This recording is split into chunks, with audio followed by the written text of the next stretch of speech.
but I always be feeling behind. Like today, right? So Mondays is usually my busiest day of the week. Mondays and Thursdays is usually one of the busiest days of the week. And so I woke up at 4:30, 5 o'clock in the morning. And when you me, and most of you business owners or people with a lot of things going on in your life, when you are me, you wake up and within 2 or 3 hours, it's always somewhere having a dumpster fire. Somebody texting you, somebody calling you. Oh, I didn't want to wake you up because such and such is in jail. We need some money to get him out. Another person calling you. Oh man, I'm feeling this way. I don't know what to do. People calling you late last night. Oh man, our flights was delayed. I'm not feeling it. I don't know what to do. You know what I'm saying? Then you get your daughter, and shout out to my daughter. Oh, dad, I'm getting in late. I don't know if I want to go to school. And then you throw that on top of the fact that you're supposed to be working. And so one of the things that I used to do in corporate America was I used to block off my time. I used to block off my time. And anybody that's worked in a corporate environment knows that because you have so many meetings on your calendar, a lot of times you don't actually get to do any real work. Or when you sit down to do work, you only got a half hour, and then it's segmented, then you got to run to another meeting. And so I used to block off my time. And so there would be a gap in between my day. And that's also, a lot of people don't know this. That's also the way that I used to be able to stream in the morning time. So because I would block off a 4 hour window of my day, right? From 9 to 1 or from 10 to 2 or from 11 to 3, whatever. I would block off every single day. I would block it off and you couldn't throw no meetings up my calendar. And so that's how I was able to do the Millionaire Morning Show. And usually I would stream for like an hour and a half, 2 hours. Now we usually get to about 3 hours every day or something like that, 2.5, 3 hours. But I used to be able to block it off and just remove the noise. That allowed for me to do whatever it is that I needed to do. You can't do that in your real life unless you hire people to block off the noise, right? So no matter what I do, yesterday, Kwame Brown was having a live stream, and Gilbert Arenas jumped on there, and then people sent it to me and said, "This is what Gil said about you." And so I go on there and say, "Is this a live stream?" Yep.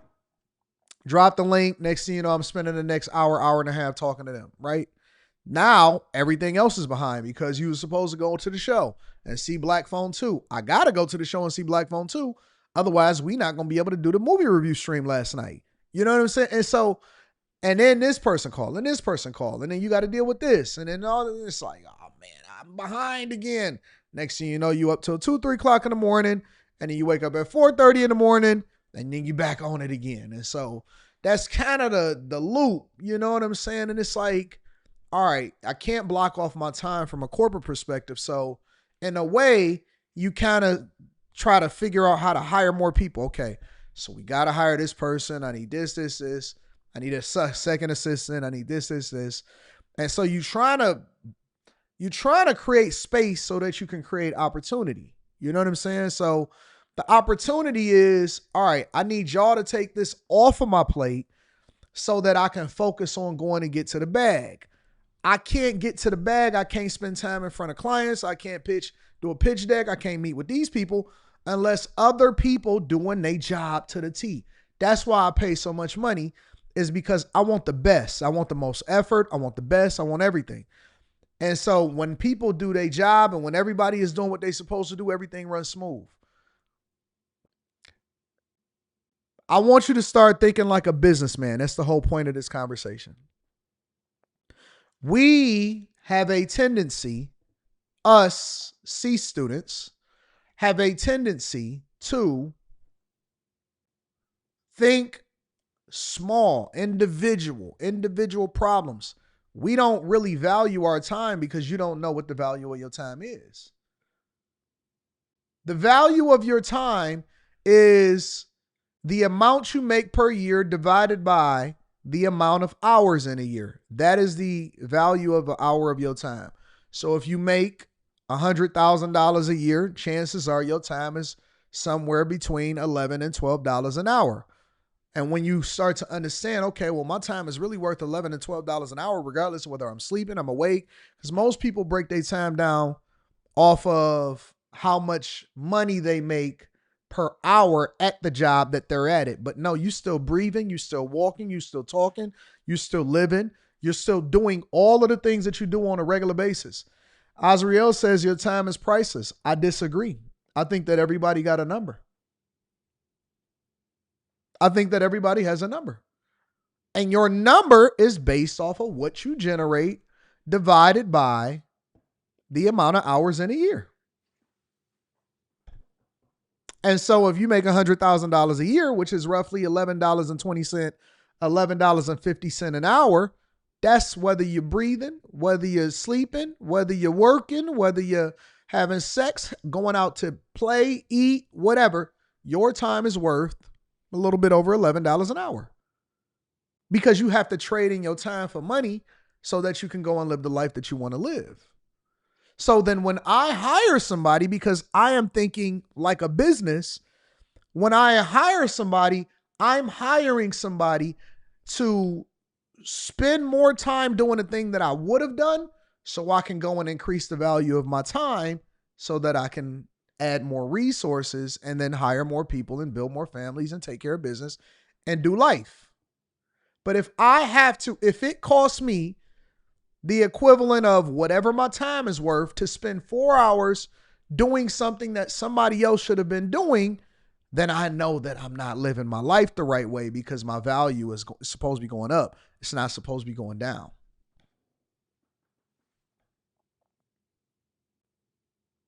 Too many of y'all are wasting your time. Let's break it down from a simple perspective. Let's break it down, okay? If you make $50,000 a year, then that means that your time is somewhere around $5, $6 an hour, right? Let's just be honest. Let's keep it 100. Nobody got to say how much their time is worth, myself included. I'm going to absolve myself from sharing my own personal details because I realize that makes people jealous and then they feel some type of way and then you get somebody all emotional inside of the chat. So I'm going to take a different approach and hopefully you receive it differently, okay? If you make $50,000 an hour, then it means your time is worth somewhere between $5 and $6 an hour. Do you have time to be wasting dealing with people that are not of value? Do you have time to be playing video games all day? Because I know you feel like you deserve it, but Nelnet and the private loan issuer said they want their money. When you look at the amount that you paying in your car note and you see the interest that you're giving over to the finance company, how much is your time worth? Because if you make $50,000 a year, $60,000 a year, and you pay $200-$300 in interest a month, that means that every minute that you're breathing, every hour, whatever that is, that means it's going to take you what? 20 to 40 hours to pay them in interest. Depending on what your interest rate is, depending on how high your car note is. Do you have time to be playing games out here in these streets and acting like you don't have nothing else better to do?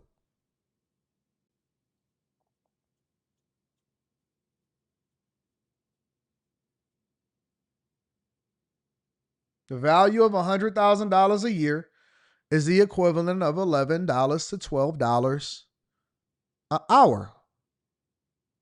Not the hour that you spend at work, but that is $11 to $12 an hour. When you start to increase the value of your time, you start to ask yourself, is she worthy of having a conversation with me, or should I raise my standards of the type of women that I need around me? Because if you're not adding value, then what use do I have of you? Is that box really worth 2 hours of my time? Yeah, maybe if you make $50,000 a year, that's a win for you. If you making $2-3 million a year, that's some expensive box. Because, see, the minions are going to tell you that you pay for it either way.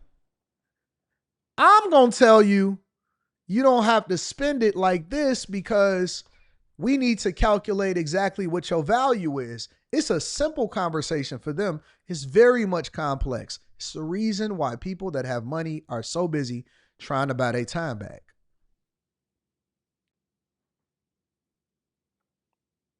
We should be valuing our time differently. That will tell you if you need to get a second job. That will tell you if you need to hire somebody. That will tell you if you need to spend more. In the Bag Chasers and the Patreon, we call it the cost benefit analysis. Make sure you tap into the Patreon. Link is in the description as well as pinned to the top of the chat. We call it the cost benefit analysis. If I have a profitable business A, and then I also have a profitable business B, but A takes more time because the margins are smaller, and I have to massage it and make sure that everything is going right on A. But B, the margins are bigger, but I don't have to spend as much time running it. What do you do? What do you do? We going a little bit deeper now. So we're going to go slightly Patreon level, but we going to pull back. What do? You detach emotionally from A, even if it's profitable. Why? Because I'm supposed to be spending more time doing B. So if I spend more of my time doing B, then I can increase my profit significantly. A gotta go. Because A is for somebody that's trying to figure out how to start their own business. They don't know no better yet. So we're going to sell them that. And then we're going to roll with B because B is the thing that's the most profitable for us. And then when we get into B, that's when we got to start having a conversation about what? Freeing up my time to go and increase the amount that we making in B by hiring somebody to do B plus.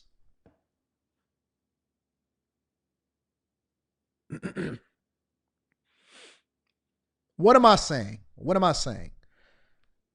I feel behind because I am not managing my time as correctly as I should. That means that I need to push. I need to push the people that surround me. I need to either push or get new people around me. I need to make sure that everybody is a well-oiled machine because I don't have time to babysit. Because I got a lot of things that I'm trying to accomplish, and I can't do that unless everybody is doing what they're supposed to do, and everybody is proactively on top of things, and they are the best at what they do.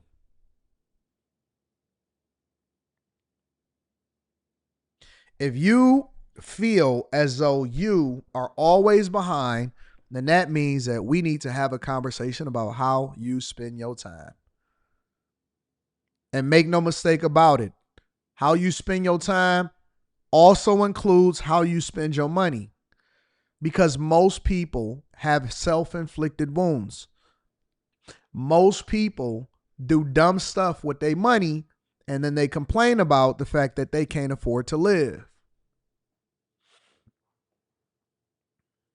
Are we getting too heavy? Are we going too deep? Or should we just, don't worry about it. We'll come back to it.